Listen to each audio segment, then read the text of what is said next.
دونوں مطلوب نظر ہیں۔ ایک تو یہ کہ فسق و فجور وجہ تھی ہی نہیں، بلکہ اس کی بنیاد میں اور باتیں تھیں کہ سیاست اور عمارت سے اسلام کو خارج کیا جا رہا تھا۔ دوسری بات یہ ہے کہ آپ نے بغاوت نہیں کی، آپ نے کبھی وہ خلافت تسلیم ہی نہیں کی کہ بغاوت ہو۔ بغاوت کے معنی یہ ہے کہ آپ تسلیم کریں پھر بغاوت کریں، آپ نے تسلیم ہی نہیں کیا۔ آپ نے جو اقدام اٹھائے اس میں بھی بغاوت یا فوج کشی کی شکل نہیں تھی، کوئی فوج کشی نہیں کی۔ یہ معلوم ہوا کہ خون ریزی کی نوبت آ رہی ہے اور کوفے والوں میں دم نہیں ہے کہ وہ ان حالات کا مقابلہ کریں جس کا پتہ چل گیا تھا، تو آپ نے پیشکش کی کہ میں دستبردار ہو جاتا ہوں۔ اس میں اور اس میں کون سی مناسبت ہے؟ کوئی بغاوت نہیں، نہ قفص و فجور کا مسئلہ ہے، بلکہ جیسے میں نے ابھی بیان کیا اس میں دوسرے نقطے ہیں، اس وجہ سے بغاوت کی نشان بالکل نہیں ہو سکتی۔ ہم اس بات پر سخت احتجاج کرتے ہیں اور ناپسند کرتے ہیں کہ کوئی سیدنا حسین رضی اللہ تعالیٰ عنہ پر بغاوت کا الزام لگائے۔ اس قسم کے اقدامات نہیں تھے جس کے لیے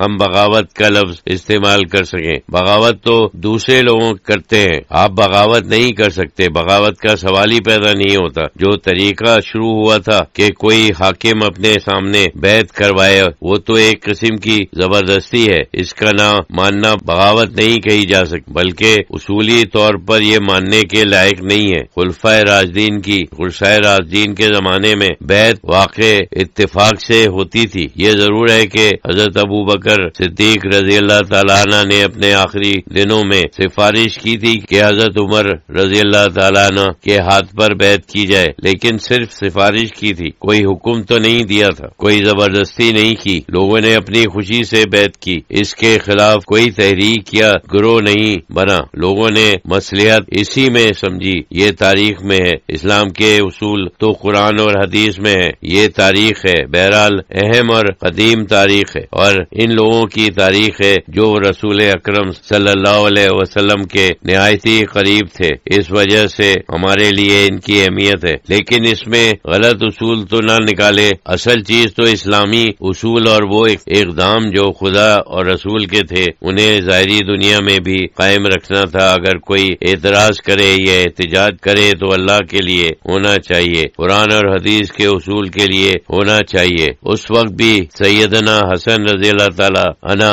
صرف خوریزی ختم کرنے کے لیے دستبرداری اختیار کی، حالانکہ لوگ ان کے ہاتھ پر بیعت کر چکے تھے۔ ایک مستقل خانہ جنگی نہ رہے، اپنی خوشی سے دستبرداری اختیار کی۔ یہی جذبہ ہم سیدنا حسین رضی اللہ تعالیٰ عنہ میں دیکھتے ہیں۔ جب انہوں نے دیکھا کہ جو معاملہ ان لوگوں نے پیش کیا تھا وہ غلط ہے، خون ریزی ہونے والی ہے، تو آپ نے بھی دستبرداری اختیار کرنے کی کوشش کی۔ یہ اصل جذبہ نبوی ہے۔ حضور نے ہمیشہ یہ تلقین کی کہ کسی طرح سے امت ایک رہے، مختلف نہ ہو، ایک دوسرے کے ساتھ نہ لڑیں، چاہے آپ حاکم کو پسند کریں یا ناپسند کریں۔ خانہ جنگی منع ہے، ہماری امت مسلمہ میں خانہ جنگی منع ہے، سوائے اس کے کہ کوئی شخص اسلام کو کفر میں تبدیل کرنے کی کوشش کرے تو پھر ہم اس کے خلاف بغاوت فوج کشی کریں گے، تو کفر کے خلاف کریں گے نہ کہ اسلام کے خلاف، لیکن مسلمانوں کے ساتھ یہ نہیں ہوگا۔ یہ چیز ہم سیدنا حسن رضی اللہ تعالیٰ عنہ اور سیدنا حسین رضی اللہ تعالیٰ عنہ کے برتاؤ میں بھی